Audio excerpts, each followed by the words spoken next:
Bom, o assunto se tornou mais conhecido na última década, como reflexo do conhecimento e também provavelmente da grande quantidade de erros provocados por algumas empresas. As comarcas e os tribunais passaram a receber um grande número de pedidos de indenização por danos morais. Sobre este assunto, eu converso com o juiz Ion Tostes, da comarca de Joinville. Muito obrigada pela presença. Eu gostaria que o senhor começasse falando em que situações é possível pedir indenização por danos morais. O dano moral, quando não gera uma lesão patrimonial, a partir da Constituição de 88 houve um forte crescimento. E hoje em dia, praticamente toda ofensa ao patrimônio pessoal da pessoa, não tangível economicamente, sem prova até real, concreta da lesão, ele pode ser exigido no judiciário via indenização. Isso tem crescido assustadoramente no Brasil. O senhor falou da questão de provas. Como se munir de provas? O senhor falou que nem sempre são materiais nessas situações. Por exemplo, não há necessidade da prova da dor, por exemplo, na questão da perda de um filho. Ela é presumida, evidentemente, a um sofrimento, um dano ao patrimônio pessoal da pessoa ali, essa prova já é pré-existente ao pedido mesmo. Tal. No caso, por exemplo, de uma lesão de inscrição em cadastro inadimplentes, você só precisa demonstrar, evidentemente, que você foi inscrito de maneira indevida num órgão de proteção ao crédito, e aí, obviamente, isso gera a consequência de um pagamento de uma indenização. Depoimentos também? Não há necessidade. Não, é bastante simples hoje em dia. Isso também facilitou, tanto o acesso à justiça cada vez é maior, e é importante que assim seja, e também tem a questão dos juizados especiais, são sérios, são baratos. A questão da imprensa, o trabalho da imprensa é muito positivo, né, nessa questão da massificação desse direito das pessoas. Antes ninguém pedia, próximo ali em 1988 ninguém pedia isso, e hoje em dia qualquer pessoa bate um carro, tem um cheque recusado, tem algum problema de mau atendimento, ela rapidamente tenta ver se isso não gera uma lesão moral passível de indenização.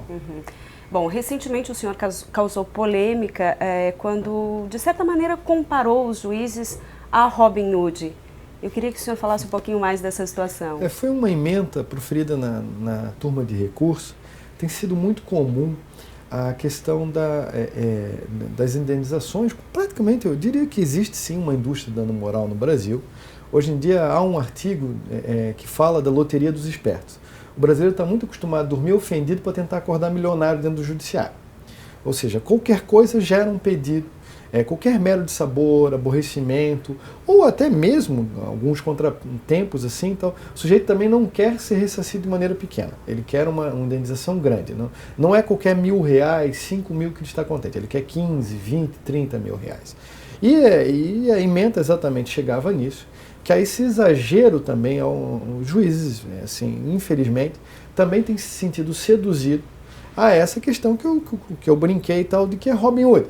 Você tira dos pobres, que são as empresas, você tira dos ricos, que são as empresas, para dar aos pobres, que são os consumidores, os tadinhos. E é famosa também, eu costumo brincar às vezes, quando falo em universidades e tal, do CDC, o Código de Defesa do Coitadinho. O consumidor não visto como um agente econômico também, mas visto como um coitado que precisa de uma hipertutela do Estado. É preciso tomar cuidado com isso, porque toda decisão ela é dada, ela é proferida dentro de um ambiente econômico, e esse ambiente ele deve ser visualizado como um todo. Assim, é óbvio que a empresa tem uma capacidade de pagar individualmente a indenização, sim, mas é uma tolice não pensar de que uma empresa de telefonia, uma empresa de água, de luz, uma instituição financeira, quando é lesada, então, numa indenização exagerada, no final do ano esse custo orçamentário não seja repassado para todo o universo dos consumidores. Então isso é complexo. Então. Mas tem um outro lado, pelo menos eu faço uma avaliação paralela a isso, porque assim, esse tipo de indenização com alto valor não poderia de certa maneira coibir também a grande quantidade ou a reincidência de erros provocados por exemplo, por empresas de telefonia? Por ação individual não. Veja bem, assim, com o controle dessa externalidade, é preciso, há a base do acórdão, que foi muito combatido, mas poucos leram, é a análise econômica do direito. É uma tese Coulter, Richard Posner, que é um juiz federal norte-americano, entendeu? É um dos grandes autores disto. Então, exatamente, você tem que ter uma noção assim, de que essa decisão ela é proferida dentro do ambiente econômico. Uhum. E dentro do ambiente econômico você tem que ter uma análise de custo, benefícios, externalidades, e efetivamente você não tem em ação individual.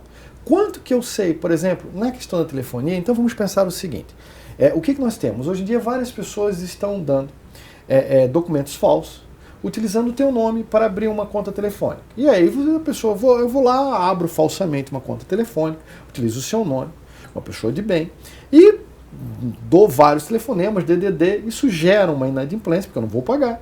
E você acaba sendo inscrita num órgão de proteção ao crédito.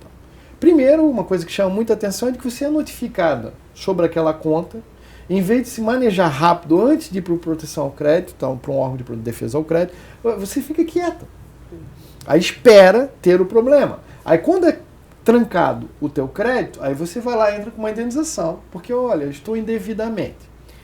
Mas o que acontece aí? Então? Nós temos um problema de que essas indenizações individuais, assim, antigamente, você parar para olhar na questão da telefonia, você é muito jovem, então eu sou do tempo em que o telefone custava o preço de um carro. Era um patrimônio familiar. Naquela época você não tinha esse problema. Por quê? Era pouca oferta de serviço e custava caro. O que aconteceu com a privatização da telefonia no Brasil? É preciso entender de que houve a privatização, você tem a oferta do bem do consumo de maneira muito grande e todo mundo é contente com isso. Todo mundo hoje em dia tem celular, você não usa mais orelhão, todo mundo está feliz com o seu celularzinho. Essa prestação de serviço teve um custo, entendeu? Tanto financeiro quanto bem. Naquela sim, facilitou o consumidor em geral. Só que a trava de segurança desse custo também, para evitar as falhas dessa aquisição indevida por terceiros maléficos, o que aconteceu? Assim, ela ficou facilitada e está gerando esse prejuízo. Em ação individual, eu não sei o custo da empresa. Eu não sei quanto custou para a empresa criar aquele sistema com aquele tipo de falha. E essas indenizações individuais, elas na realidade, elas protegem apenas pontualmente um grupo pequeno de consumidores. O ideal seria o quê? Que o Ministério Público, as associações de consumidores e as agências reguladoras que vêm fazendo isso, façam as suas coletivas, não individuais. Correto. Existe uma corrente que comenta muito no caso dos Estados Unidos, onde lá são pagas indenizações, diz que são pagas indenizações milionárias justamente para coibir a reincidência de erros, enfim, cometido pelas empresas. Como é que o senhor avalia essa situação? Isso é uma visão míope. Eu costumo dizer que algumas discussões no Brasil vieram discussões de beira de bar no meio jurídico. Assim, essa questão o Monteiro Lobato já dizia de que brasileiro tem um quê de macaco que adora imitar os outros. Assim, tal. E há uma verdade nisso, na questão de que nós assim, endeusamos os Estados Unidos de maneira absurda, na questão de nós não olhamos o quê? Assim, exatamente nos Estados Unidos, a base teórica do movimento da análise econômica do direito, onde Coase, em 1991, já ganhou um prêmio Nobel de Economia, exatamente trazendo a necessidade da visão direito e economia, com Calabrese na sequência, exatamente analisando a questão do custo indenizatório nos Estados Unidos. Posner, um juiz federal, que é um dos pais da análise econômica do direito da Escola de Chicago, analisando também o custo do peso dessas indenizações nos Estados Unidos. Ou seja, assim, só no Brasil que se acha maravilhoso. E essas indenizações, elas são pautadas por uma proteção de seguro. Você tem uma ideia, por exemplo, no Brasil, se de maneira indevida, pejorativa, você ofende os advogados chamando-os de advogados porta de cadeia. Nos Estados Unidos eles não têm essa expressão, eles têm a expressão lawyer hospital, que é advogados de hospitais.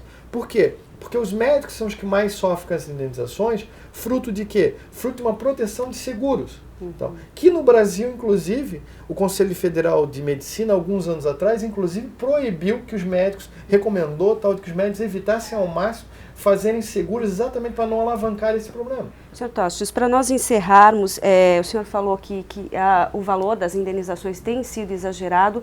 É possível quantificar o valor de uma indenização? Existe alguma tabela para a gente encerrar? Não, o Superior Tribunal de Justiça, Ano passado, via assessoria de imprensa, tentou publicar uma tabela de tipo de orientação, uma média do que ele fazia. Agora, o que é preciso observar é de que não existe, como dizem os ingleses, não existe lanche grátis.